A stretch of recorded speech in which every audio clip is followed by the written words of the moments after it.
Ketua Umum Nasional Paralimpik Komite Indonesia atau NPCI Kabupaten Bogor, M. Misbah mengatakan, proses seleksi atlet baru NPCI Kabupaten Bogor yang akan disiapkan untuk kontingen Kabupaten Bogor menuju Peparda Jabar 2022 akan menghasilkan para atlet baru potensial.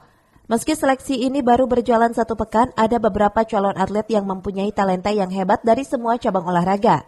Ia menjelaskan dari semua cabang olahraga di NPCI yang melakukan seleksi kali ini, bakal ada sekitar 15 atau 20 atlet yang akan berpeluang meraih medali di event bergengsi se-Jabar nanti.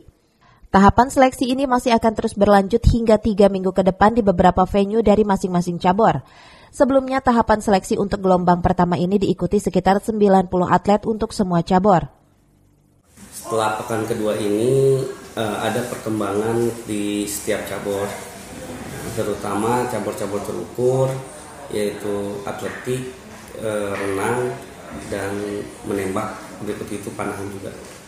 Dari beberapa cabur yang terukur itu, kira-kira ada nggak atlet yang punya potensi untuk meraih emas, walaupun dia baru pertama ikut?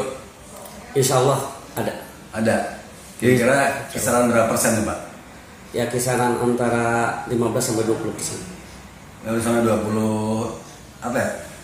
Enggak, jadi dari atletik misalkan 20 atlet, ya sekitar 2-3 insya Allah akan memperkuat NPCI Kabupaten Bogor di Peparda 6, dan insya Allah akan kita targetkan emas. Dari Cibinong, Kabupaten Bogor, Cevi Suryadi melaporkan.